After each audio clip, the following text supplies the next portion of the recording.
start with the Saints and the report that they have decided on a defensive coordinator. It is going to be Joe Woods, most recently with the Cleveland Browns. Let me give you a little bit of background information on Joe Woods. Joe Woods, 52 years old, spent the last 3 years as a defensive coordinator of the Cleveland Browns. He was fired at the end of the season. Cleveland really kind of slumped late in the season defensively, particularly against the rush. I'll get to those stats in a minute. He was, prior to that, the defensive coordinator of the Denver Broncos in 2017 and 2018. He was also the defensive backs coach with the Raiders in 2014 when Dennis Allen was there. What do most of those teams have in common? None of them were very good. I'd like to tell you differently, but in 2022, I could give you a bunch of numbers, but these are the ones I decided on. You know, one of the stats that was highlighted here was the defensive total rush expected points added minus 23.11. Okay. That even loses me when I'm listening to it on the radio. So I'm going to give you tangible numbers that I think you can keep in your head. Points allowed and turnovers. That's really what it's about, right? How many points did you allow and how many turnovers did you cause that create opportunities for your offense? So last year, Cleveland was 20th in the league in points allowed and 23rd in turnovers gained. In 2021, they were 14th in points allowed and 22nd in turnovers gained. In 2020, they were 21st in points allowed, and they were 20th in turnovers that they created. There's only one of those numbers that's even in the top half of the league, and it's barely in the top half of the league. In 2017, the Broncos were 23rd in the league in points allowed and 26th in turnovers created. And in 2018, they were 13th in the league in points allowed and 6th in turnovers created. So the 5 years that Joe Woods was a defensive coordinator in the league, he had one good year. The other 4 years were well below average. One of those teams made the playoffs.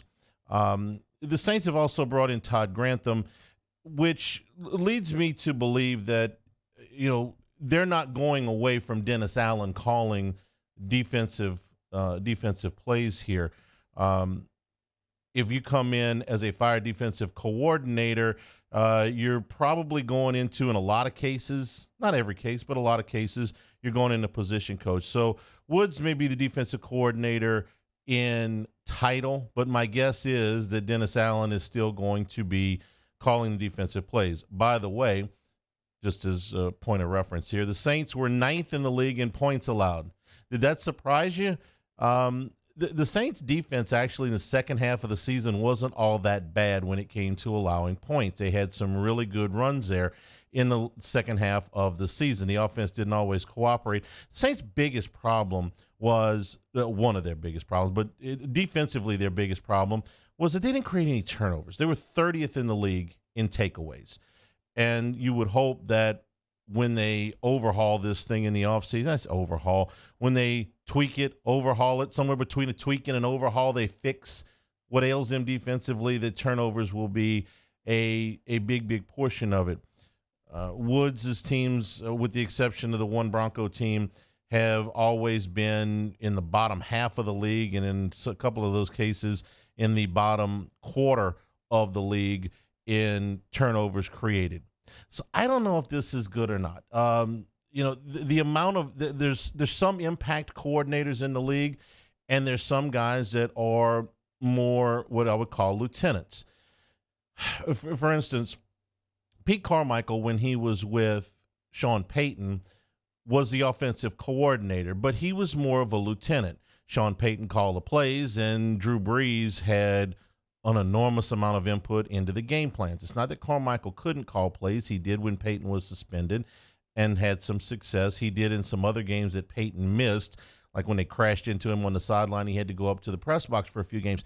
But overall, when Carmichael got to calling plays by himself this year without Sean Payton, the results were less than inspiring. It wasn't all on him, but you never felt like, wow, got an advantage here. Sean Payton gives you an advantage. Pete Carmichael didn't feel like he gave you much of an advantage. Now, Sean Payton was calling plays for Drew Brees, and Pete Carmichael was calling plays for Andy Dalton. And believe me, I certainly understand the difference here. Joe Woods is probably going to be more like the Pete Carmichael lieutenant to Dennis Allen. He will most likely end up working with the DBs, and Grantham will most likely end up working with the defensive line. And when it comes time to call the defenses, Dennis Allen will do that. That's fine. So if you're looking at this hire and you're saying, what does he bring to the table? Well, Allen knows him, from the time with the Raiders. That's not going to inspire anybody. Based on the numbers that he's had when he's been a defensive coordinator, there's nothing particularly inspiring about that either. So your deal is, hey, you're in kind of the background, and Dennis Allen takes the forefront as defensive coordinator.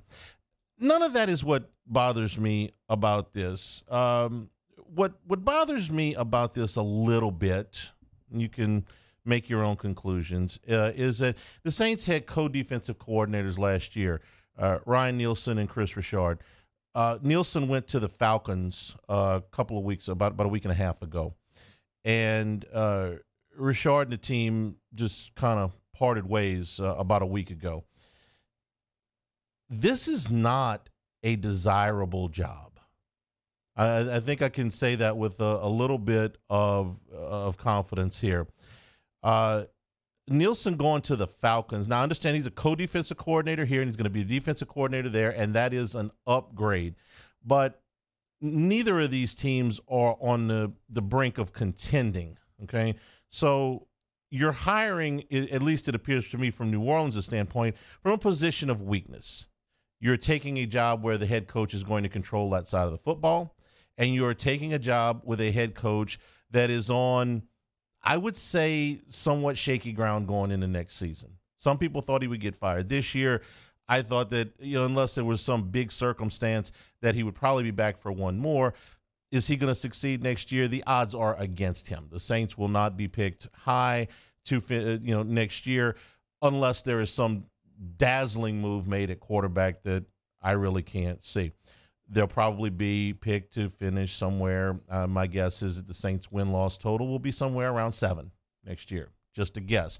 Till they figure out what they're going to do at quarterback. You can't put a number on that. If they sign Derek Carr, it goes up.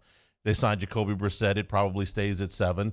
If they, make a trade for, I don't know, Drew Lock, it probably goes down, something like that. But it does strike me as they are, when you go out and you hire the defensive coordinator for the non-playoff Cleveland Browns, you're not picking from the top of the available candidates. There are not top available candidates willing to come here. Top available candidates emerge when you are a contender, when you have elite personnel, when you have a stable head coach. The Saints right now are in much more of a precarious position than that. So Joe Woods comes in, he'll be the defensive coordinator, but really Dennis Allen will be the defensive coordinator. Not exactly like they're clamoring for this job with highly touted players.